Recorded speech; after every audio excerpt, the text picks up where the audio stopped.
Hola amigos, un día más estamos aquí en la tertulia de amigos en Radio Solidaria y Solidaria Televisión. Contamos hoy con la presencia de Carlos Reis. Carlos, bienvenido. Un placer, Ramón. Y como costumbre de los martes, estamos desde esta atalaya mirando al mundo que nos rodea, y la verdad es que van ocurriendo cosas que pueden ser preocupantes, ¿no? El otro día, hablando con Miguel, ¿no? Estábamos analizando, recién había empezado el tema de la guerra en Siria. Todavía no había caído Damasco, pero ya ha caído Damasco. Damasco está dentro del relato bíblico del Apocalipsis como una ciudad que va a ser destruida y que todavía se mantiene desde las épocas del Antiguo Testamento, pero sigue ahí. Y ahora ha habido ahí un cambio de gobierno, un gobierno de 50 años, todo el régimen alrededor, un régimen feo, ¿no? Ha sido derrocado. Y ahí parece que hay igual que hubo en la guerra de Irak, ¿no? En la famosa, ¿cómo era? La madre de todas las guerras, dijeron. Sí. A primeros del siglo XXI, ¿no? Sí, cuando invadieron Kuwait.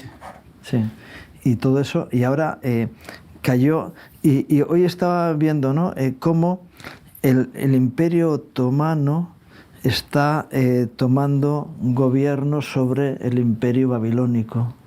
Es decir, Irán y Turquía jugándose el terreno. Y bueno, ahí hay una situación un poquito complicada. Creo que sería bueno analizar. Israel, por otro lado, está diciendo que esto ha ocurrido gracias al debilitamiento de Irán en la zona, por todo este asunto que ha habido, aunque hace poquito teníamos la buena noticia de esa tregua, entre comillas, de Israel con Hezbollah en Líbano, ¿no? Y no entendíamos o no pensábamos que esto iba a provocar la caída del régimen sirio, y ahí está. Y ahora hay una situación muy complicada que ha llevado a que no haya una respuesta concreta.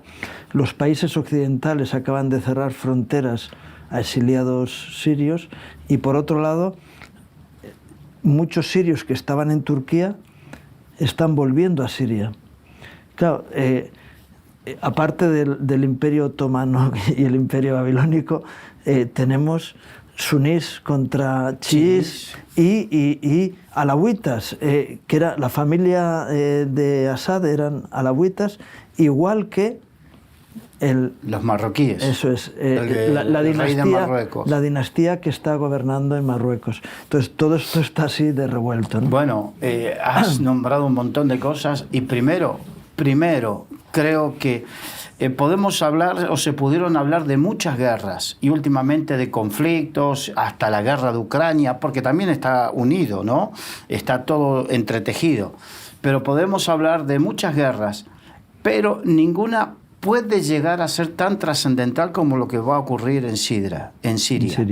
Teniendo en cuenta la profecía que tú dijiste, que nos acercaría, el hecho de que Damasco sea destruida, nos acercaría al cumplimiento profético.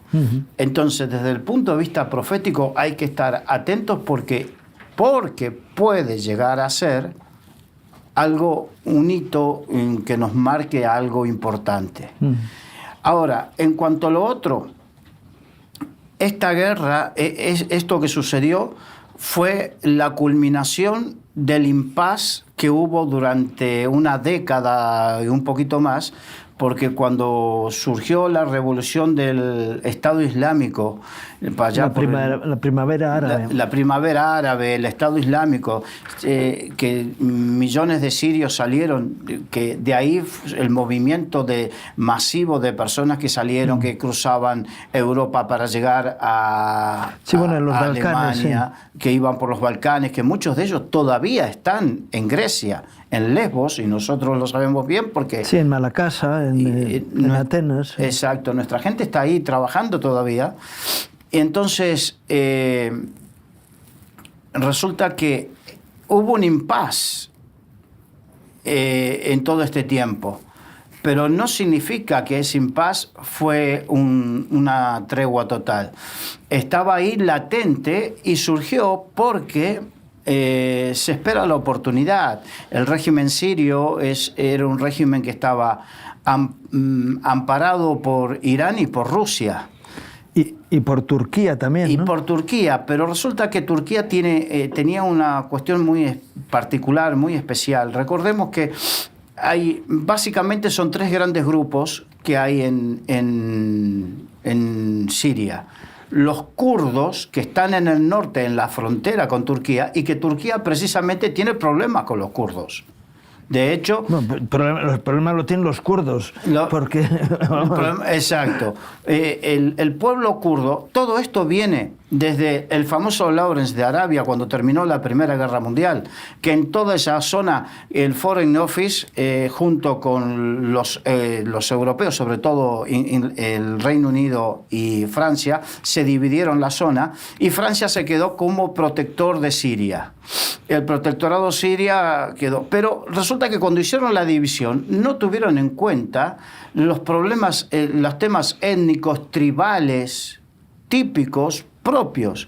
Ellos tiraron por la calle en medio y dividieron toda la zona y dejaron todo dividido: suníes, chiíes, kurdos, drusos, porque en Siria los 3 grandes grupos son los kurdos, que como bien dijiste tienen problemas con los turcos, porque los turcos, ellos no se someten a los turcos, y hay kurdos en Turquía y en Siria. Y kurdos en Turquía, y son hermanos. Entonces, como ellos quieren ser, no sé si independientes o no se someten al Imperio Otomano, o mejor dicho, al gobierno de Ankara, entonces tienen esa problemática. Algunos expertos dicen que de esto Turquía lo que va a terminar es quedándose con el Kurdistán y acabar con los kurdos. Por otro lado están los drusos sobre el sur. Los drusos son dentro de los drusos hay una minoría cristiana que estaban defendidos por pudieron vivir a salvo durante el gobierno de Bashar al-Assad. Ahora no se sabe cuál va a ser su destino. Luego hay hay otra cantidad de drusos dentro del territorio israelí. Exacto. En la zona de los Altos del Golán. De hecho, hay brigadas del ejército israelí que son de drusos. Entonces, están los drusos que están hermanados con los drusos que viven dentro de Israel. Y por el otro lado, hay una serie de facciones de islamistas más radicales, medio pelo, de todo tipo, que están en el resto del país, y que hay algunos que son suníes y otros chiíes. Y que hay algunos que son apoyados por Irán y otros que están en contra de los chiíes y que son apoyados por Arabia Saudita y Qatar, básicamente.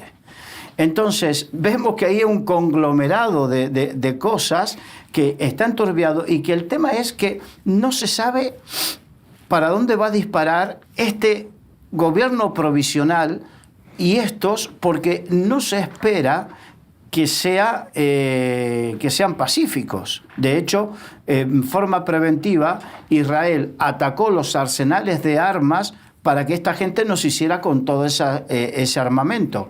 Y Estados Unidos también bombardeó para que se supone que Bashar al-Assad tenía armas químicas, para que tampoco se puedan hacer con las armas químicas. Entonces, lo que está sucediendo ahí... ¿Y por qué Estados Unidos sabe que hay armas químicas? ¿Sabes por qué? Porque son ellos los que las han ido colocando o produciendo esas fábricas que hacen armas químicas en Siria. Vamos al génesis de todo esto, cuando hablamos de Lawrence de Arabia. ¿Por qué tenían tanto deseo de manipular los gobiernos en la zona? Porque recién estaba apareciendo el petróleo, claro, y todo lo que significaba el petróleo para la industria. Había un almirante inglés que curiosamente había nacido en Francia, llamado Markham. Este almirante decía que él había visto que próximamente las guerras iban a ser por la energía. ¿Por qué? Por el petróleo. El petróleo es energía. Eso posibilitó todo el desarrollo económico que hemos visto en el siglo XX y parte del siglo XXI, y también las peleas. Entonces, ¿por qué tenía armas químicas? Precisamente porque las potencias se metían, vendían armas, porque otro de los grandes problemas, aquí me voy a meter en un charco grande, pero los gobiernos, y sobre todo el gobierno norteamericano, tiene un lobby muy fuerte, que es el lobby de los fabricantes de armamentos. Y los fabricantes de armamentos necesitan guerras para seguir vendiendo sus armas. Lamentablemente es así. Y necesitan guerras para que sean efectivamente probadas sus armas.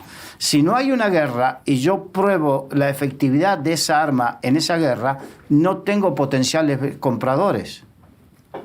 Entonces, hay muchas cosas que por eso bien dice la Biblia, ¿no? La raíz de todos los males... Sí, el amor al dinero. El amor al dinero.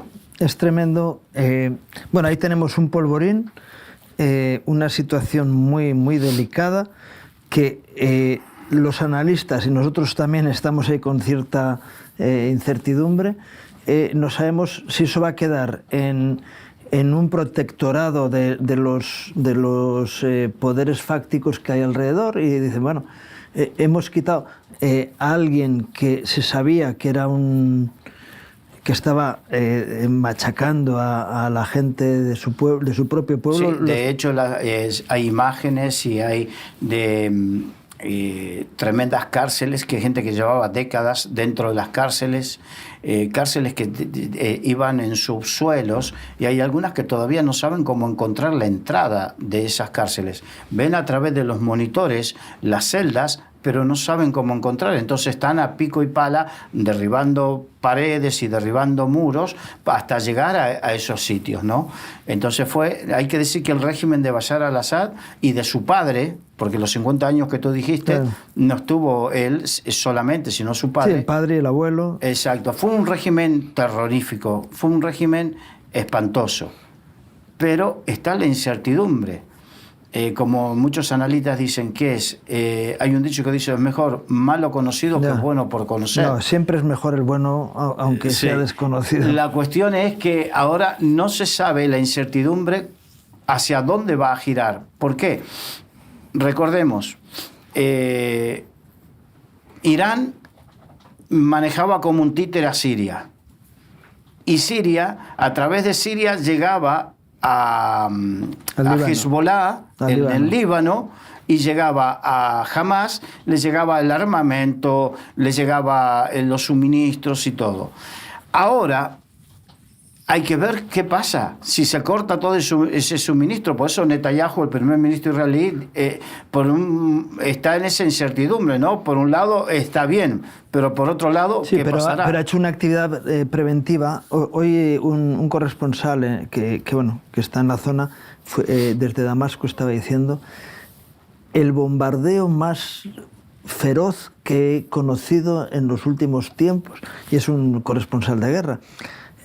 Y estaba diciendo, están cayendo bombas. Claro, él sabe también, y ahí la gente sabe en qué zonas no van a caer las bombas, porque no hay peligro. porque hay objetivos concretos, pero Israel ha hecho una acción preventiva, como estabas diciendo tú, para que no solamente no puedan acceder a las armas que allí había, los arsenales, sino para también debilitar la opción del que ha entrado, no por las armas, porque no ha sido cruenta. La toma de Damasco ha sido incruenta. Es decir, ha habido creo que 15 fallecidos. Sí, es que el ejército sirio había perdido muchos efectivos 10 años atrás. No se recompuso. La cuestión económica en Siria hizo que el ejército sirio estuviese muy mal pagado, por lo tanto su moral estaba debilitada. Y un ejército, por más bien armado que esté, si moralmente está debilitado, no va a hacer frente, no se la va a jugar. Y eso fue lo que sucedió. El ejército sirio se fue entregando, fue desertando, entregando todo. Y es curioso que han llegado a un pacto, estaban en negociaciones con el hasta ahora presidente del gobierno para una transición normalizada. Y es algo tan curioso, ¿no? Por otro lado, parece ser que el régimen, saltando, ¿no?, a América, el régimen nicaragüense venezolano de Maduro, cuando ha visto caer a uno de sus aliados más reconocidos, y que su aliado que lo sustentaba y lo sustenta él, que es Irán, no pudo sostenerlo.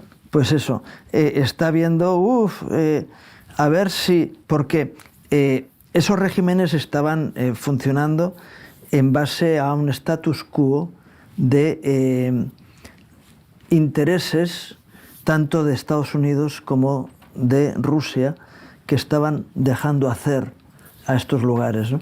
Y ahora, claro, cuando veas las barbas de tu vecino pelar, pon las tuyas a remojar. Es otro aspecto que en Venezuela está generando. Y antes tuve un lapsus con Nicaragua, pero que es el tercero en discordia. Es decir, que no fue tan lapsus, pero que en realidad a lo mejor vamos a ir viendo cosas interesantes también en estos países que de alguna forma estaban como satélites del régimen iraní, apoyados también por ese poder del petróleo iraní que sigue siendo alimentado por el consumismo occidental.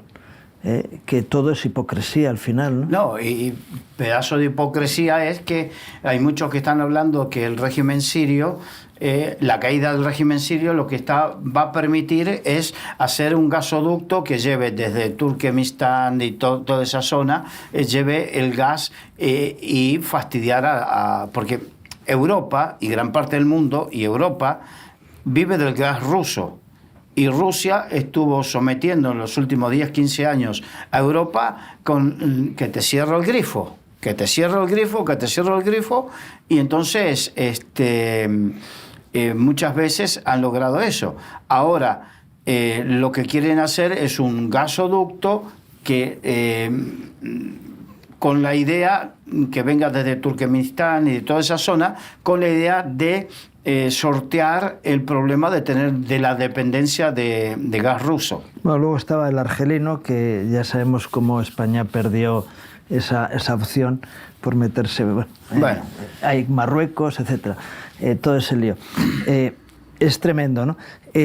Otra noticia que ha surgido, que es colateral, pero en el equilibrio mundial, es que Lula da Silva ha tenido estos días un accidente doméstico que ha acabado con una hemorragia cerebral, que lo han tenido que meter en la UCI, y una operación a vida o muerte, ¿no?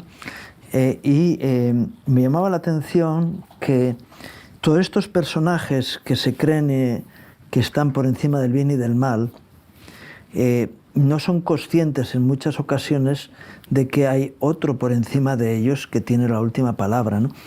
Y es algo que yo viendo esto digo, es que aquí nadie está libre de nada. Y esta gente que vive de espaldas a Dios y que están utilizando tantos sistemas oscuros y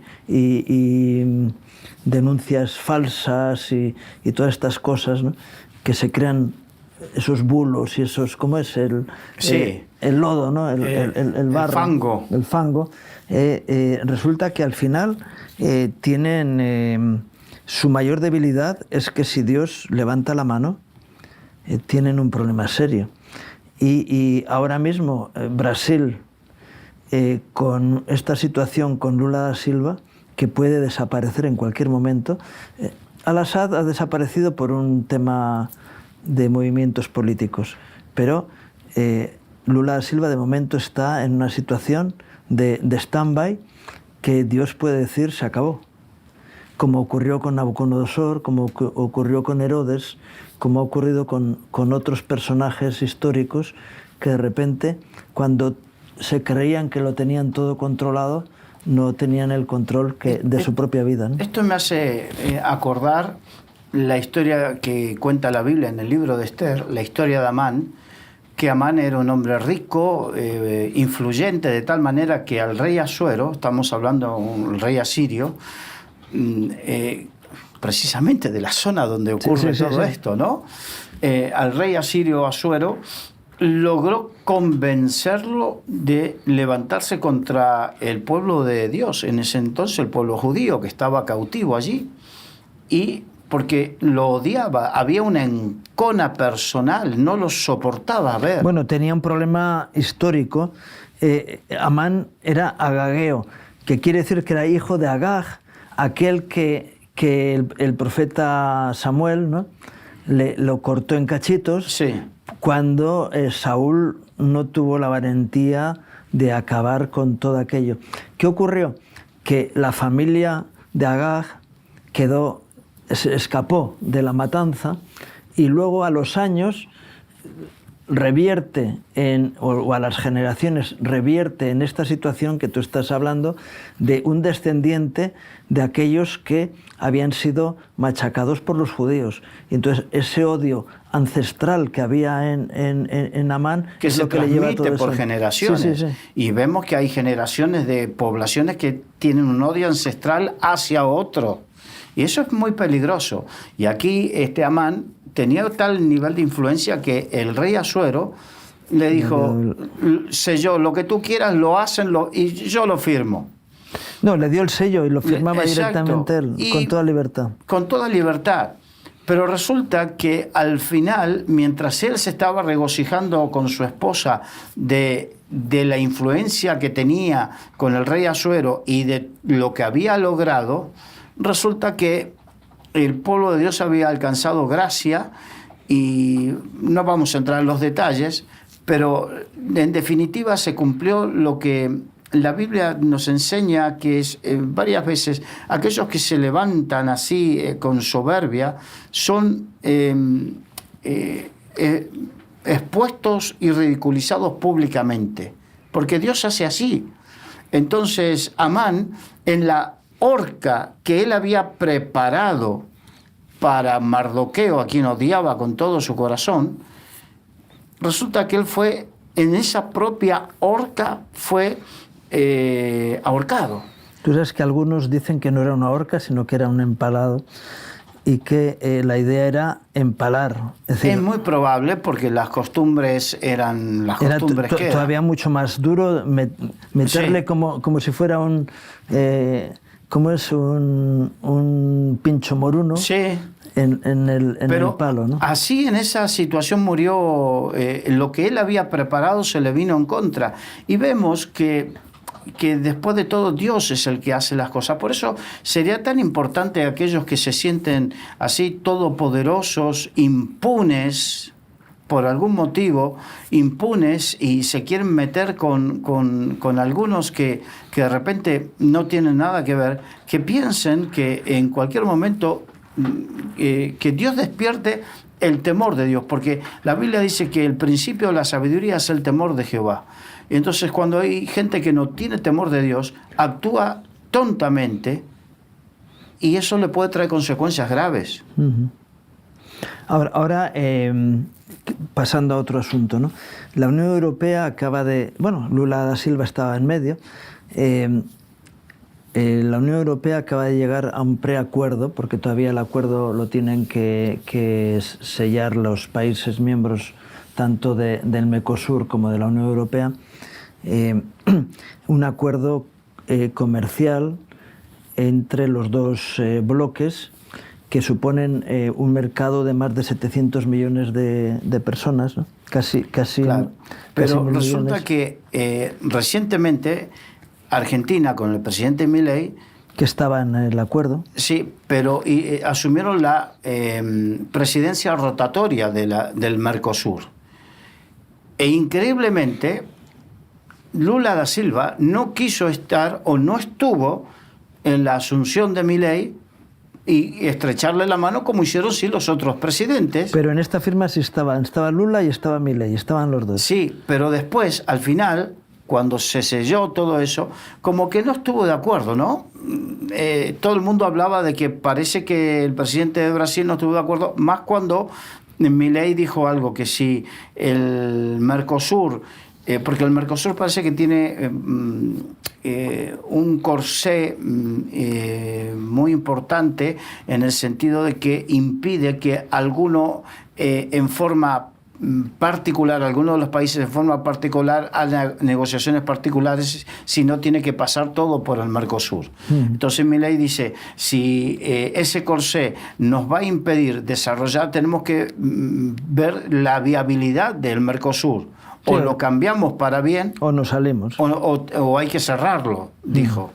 Entonces, claro, fue muy tajante en ese sentido, y justo cuando están haciendo este preacuerdo con la Unión Europea, que digamos que Milei está un poco en la otra vereda ideológica, en la otra acera ideológica que von der Leyen y los demás. Sí, porque dicen, bueno, Europa va a vender tecnología a Mercosur, pero si eso lleva décadas funcionando. Es decir, los vehículos en la zona de Brasil, Argentina, Chile, Uruguay, Paraguay... Un alto porcentaje son marcas europeas.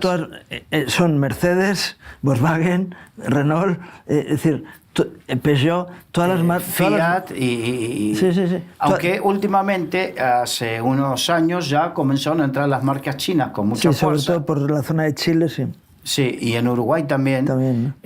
Marcas chinas con mucha fuerza. Y el tema es que tenemos que entender que en estos momentos, la gente que hace un test de calidad de los coches europeos, de los coches en general, dice que 5 de las peores marcas son europeas. De las más conocidas son europeas. Y que la calidad de los coches europeos ha bajado tanto con respecto, sobre todo a los chinos, que hay que poner las barbas a remojar. Sí, sí. No, de hecho, antiguamente un Mercedes era para toda la vida. Es decir, podía durar 50 años sin ningún problema. De hecho, hemos visto salir Mercedes con más de 30 años, salir funcionando de adentro de un garaje, sí, ahora con la Dana, de Valencia, todo lleno de agua y de barro, sin embargo, encender y salir por sí solo. Claro, si tiene un motor Perkins, eso arranca debajo del agua y donde haga falta. Las tecnologías... Pero llegó un momento en que hubo ingenieros, alguno de ellos español, por cierto, que fueron contratados por empresas alemanas que empezaron a buscar ahorro, a entrar en el sistema de que los vehículos tuvieran también una tasa de destrucción o de pérdida de lo que se llama la obsolescencia programada. Exactamente. Y reducir costes. Bueno, de hecho, el vehículo que tengo yo ahora no tiene rueda de repuesto, porque dicen, no, es que nos sale más barato si se queda tirado en la carretera enviarle una grúa que claro, si hacemos 1 millón de vehículos y cada uno hay que ponerle una rueda de repuesto, eso que nos estamos ahorrando. El espacio lo ganamos, tal no sé qué, pero se va perdiendo calidad. En lugar de este material vamos a poner este de plástico. Se rompe, bueno, no pasa nada, que compren otro. Es decir, y sin embargo el valor de los coches sigue creciendo por temas de coste energético sobre todo. Sí, y por temas de tecnología, ¿no? De royalties en temas de tecnología que hacen que muchos de los componentes estén sobrevalorados por causa del royalty correspondiente, ¿no? Entonces, han bajado las calidades y cualquiera dice, bueno, hay mucha gente que dice, mira, yo no me voy a comprar un coche, lo tengo en renting y a los 3 años me dan otro, o a los 2 años y medio me dan otro y siempre tengo un coche nuevo, ¿no? En ese sistema. Claro, cuando tú tienes un vehículo como los que había anteriormente, dices, no, esto es fiable, todavía te encuentras por ahí vehículos Renault de lo más sencillo, con más de 40 años, que arrancan a la primera. Y es así, la tecnología ha cambiado y ahora todo este asunto lleva a que también los agricultores europeos están otra vez poniéndose en pie de guerra porque les prometieron muchas cosas y no están cumpliendo ninguna. Ya no solamente Marruecos y Argelia, etcétera, sino que también toda la importación de productos agrícolas ganaderos de América, imagínate, la carne argentina arrasa en Europa. ¿Por qué? Porque los niveles de control en Europa son de tal índole que los precios suben. Yo he visto en Argentina cómo hay quien tiene vacas y solamente va el día que las va a llevar al matadero a buscarlas, bueno, porque la naturaleza allí hace que las cosas funcionen de otra manera, ¿no? Claro, en la llanura argentina, y esto lo conozco de primera mano, lo que se llama la pampa húmeda, que es donde la mayor cantidad de cultivos, y es todo llano. La palabra pampa significa llanura sin árboles. Entonces, es toda llanura con una tierra rica donde el forraje crece prácticamente solo. Entonces se hace lo que se llama el pastoreo extensivo. Sí. En cambio aquí es el pastoreo intensivo. Sí, bueno, en España también hay extensivo, pero claro... En Europa en general es así, en general, ¿no? Entonces allí el pastoreo extensivo, entonces las crianzas se hacen de otro lado, de otra manera, y eso produce una carne... por cuestiones de latitud también se crían animales de razas más finas. Y están sueltos, entonces la carne es de otra manera. De otra manera, no están estabulados comiendo. No tiene tanta agua, es más fibrosa. Es más fibrosa, exacto, y con un sabor más profundo, más marcado. Pero es verdad, en cuanto a los sistemas fitosanitarios que hay en Europa, los controles son... Yo no sé si es excesivos o qué, pero no son los mismos. Y lo que piden los europeos, los productores europeos, es igual de oportunidades para competir. Es decir, lo que hay que hacer es bajar los niveles de control en Europa porque... O pedir, importar de donde solamente puedan tener esos controles. Por ejemplo, tanto en Argentina como en Uruguay, los judíos... El Estado judío compra carne vacuna, pero envía y tienen permanentemente viviendo allí rabinos, claro, para sacrificar la carne.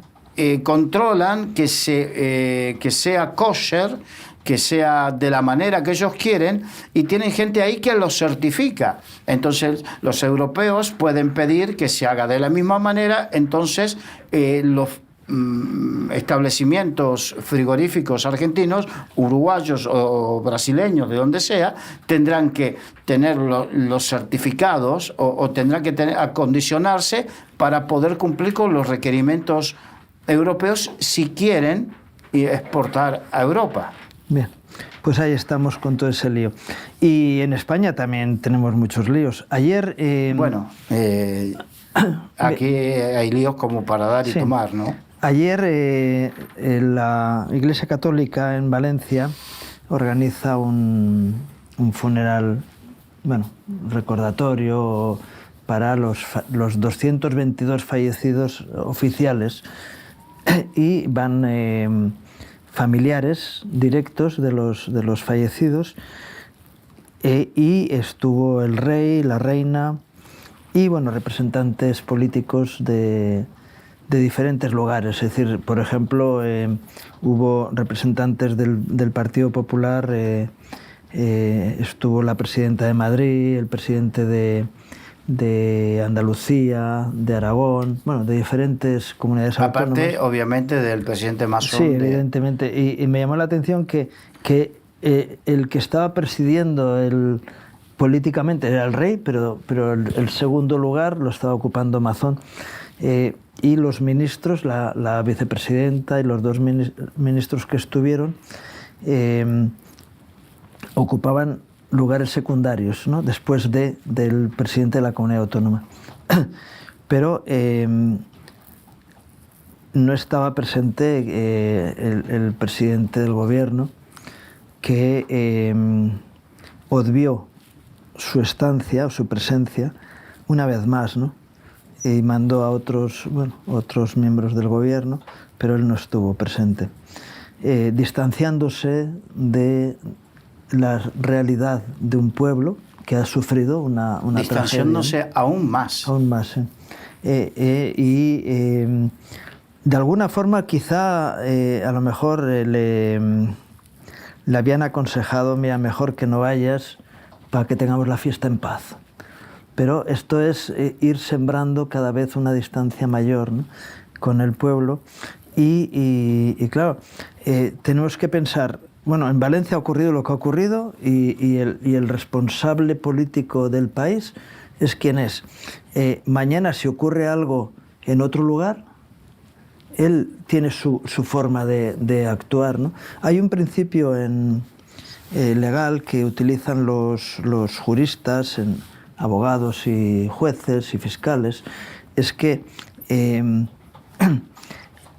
las personas tienen una forma de actuar y eso tiene su valor jurídico. No solamente las pruebas, sino el hecho de que uno actúe de una manera concreta tiene su valor también testifical, ¿no? Es decir, no, es que esta persona actúa de esta manera. Entonces, si normalmente actúa de esta manera, podemos pensar que también en esta ocasión actuó de esa manera. Porque es su forma de actuar, ¿no? Y eso tiene peso a la hora de un juicio. Digo, porque bueno, es normal, aunque no haya demasiadas pruebas, hay indicios de la forma de actuar de esta persona. Y en política ocurre lo mismo. Hay personas que tienen una forma de actuar y que no esperamos que sea de otra. Es el clásico cuento de la rana y el escorpión, ¿no? Que dice, pero me vas a picar. No te preocupes, me juego la vida si te pico. Y le picó, ¿no?, en mitad del río. Y dice, es mi naturaleza. Es que no lo puedo evitar, es mi naturaleza, es mi forma de ser, ¿no? Y es algo que desgraciadamente vamos viendo este tipo de cosas, ¿no? Y es tremendo ver que haya políticos que están absolutamente fuera de la realidad de un pueblo, ¿no? Que ese tipo de autoridades no convienen, sino que la autoridad debe ser, y creo que en Proverbios habla con respecto a eso, ¿no? Entonces, si una autoridad está distanciada de aquellos que han recibido o que reciben su administración, yo recuerdo que en el colegio nos enseñaban lo que era el despotismo ilustrado, ¿no?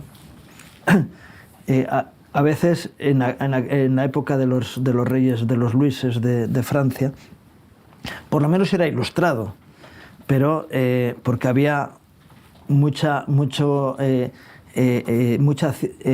cultura, arte alrededor, ¿no? Pero cuando el despotismo no es ni siquiera ilustrado, es solamente despotismo, es lo que ocurre. Una autoridad distanciada de aquellos a los que gobierna. Qué diferente es el reino de Dios, ¿verdad? Porque el Señor se hace cercano. Él no se distancia. La religión quiere mostrar un Dios distante, pero Él es un Dios de cerca. De hecho, dice que Él está cercano al quebrantado de corazón. Sí, incluso Pablo en Atenas, cuando habla en el Areópago, dice que no está lejos de cada uno de vosotros, ¿no? Es decir, habla de un Dios cercano comparado con los dioses del Olimpo que están allí en la distancia y que a veces vienen de forma caprichosa a hacer alguna actividad delante de los hombres, ¿no? Es la gran distancia, ¿no? La gran distancia de quien gobierna, que no es sensible a las realidades y a las necesidades del pueblo. Y esto a veces ocurre con la clase política, ¿no? Sí, están más preocupados de la ideología, están más preocupados de sus cuitas políticas, están más preocupados de todo eso que de la realidad del día a día, o como muchos dicen, de la realidad del comer, ¿no? Entonces, pareciera que viven realidades paralelas. De hecho, uno cuando a veces escucha los debates políticos dicen, pero esta gente de verdad es consciente de lo que pasa en la calle, de lo que pasa al vecino, de lo que me pasa a mí, de lo que le pasa... En verdad están peleando por eso, están buscando solucionar los problemas de la gente, o viven en el mundo de yuppie, viven a veces pareciera que si hubiese que esa distancia, que viven en otra galaxia. En sí. otra realidad paralela. Sí, sí. Mira, hoy, creo que fue hoy, leía una noticia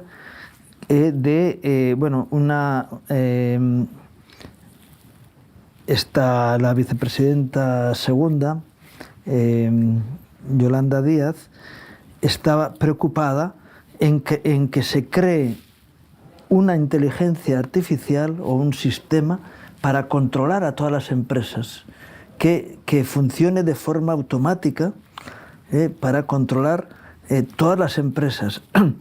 Y dices, bueno, la empresa privada surge del anhelo de personas de generar riqueza, donde ellos sacan un beneficio, evidentemente, ¿no? Pero la riqueza de las naciones viene por el emprendimiento de personas particulares que tienen el anhelo de hacer algo para desarrollar su propia economía, la economía familiar, y a veces la economía del pueblo de donde es, etc., ¿no? Entonces, ese tipo de emprendimientos, de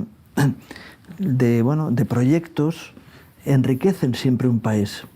Y cuando alguien realiza una labor de ese tipo, hay que dejarle áreas de libertad para poder hacerlo.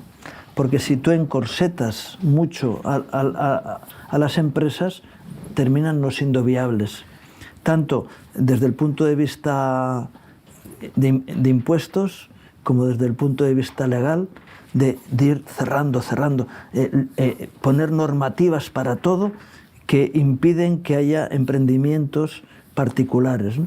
Y parece ser que es lo que quieren hacer: control.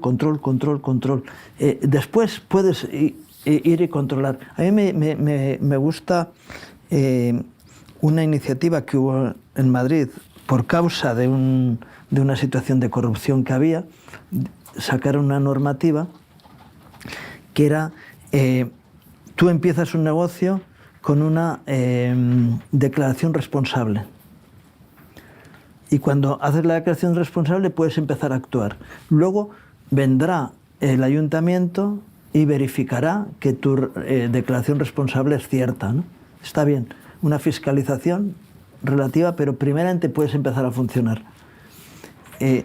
Cuando te dicen, no, usted no va a poder empezar a funcionar hasta que no cumpla con las 200.000 normativas que hay establecidas, Y que muchas que están, muchas no están tan bien redactadas que queda al arbitrio de cualquier funcionario. De cualquier funcionario. Entonces sucedía que, por ejemplo, tú querías instalar determinada actividad, alquilabas un local y hasta, una vez que lo alquilabas, hasta que te diesen la licencia para comenzar las obras, para acondicionarlo, tenías que pagar meses y si no años de alquiler sin funcionar. Alquiler, agua, seguro, porque hay que tenerlo asegurado. Después de eso, una vez que lo... Primero la licencia de actividad, luego la licencia de funcionamiento. Y después, entonces estamos hablando más de un año. ¿Qué emprendedor tiene la espalda económica, o sea, la capacidad económica para aguantar todo eso durante todo el tiempo que se le ocurra a un funcionario o cumplir con una ley absurda? Yo me acuerdo de un amigo abogado, que bueno, ya no está entre nosotros, que él me hablaba de algo que se llama el absurdo jurídico. Entonces, el absurdo jurídico es todo eso.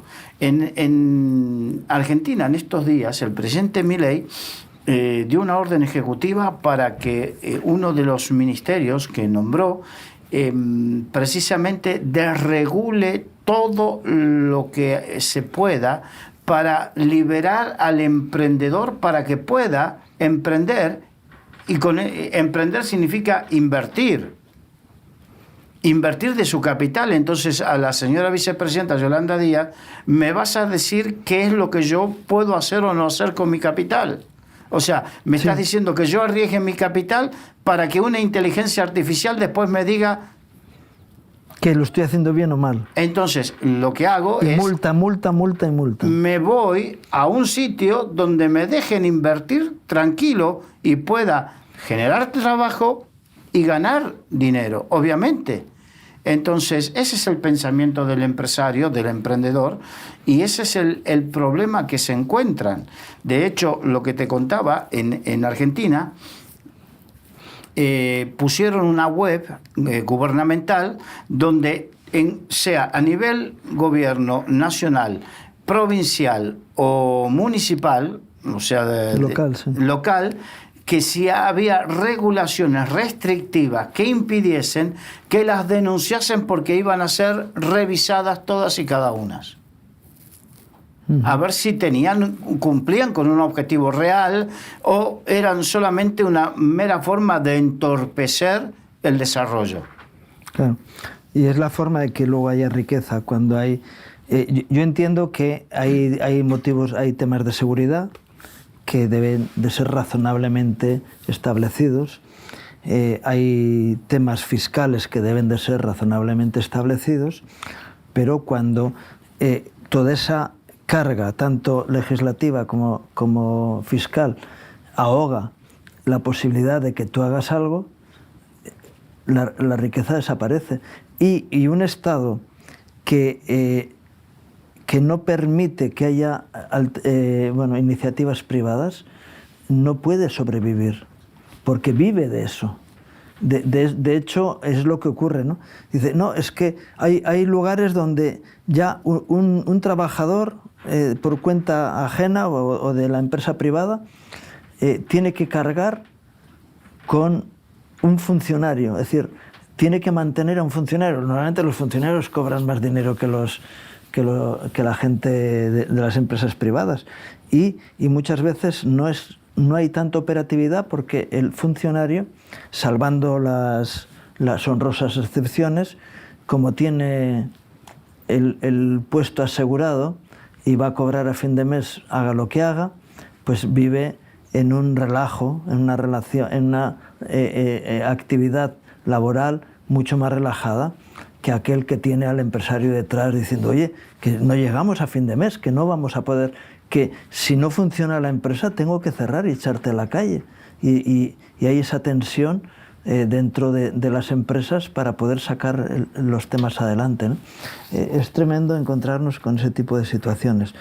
Y podríamos hablar de muchas cosas, pero yo es que prefiero tener un poco de salud mental que en tanta pobredumbre.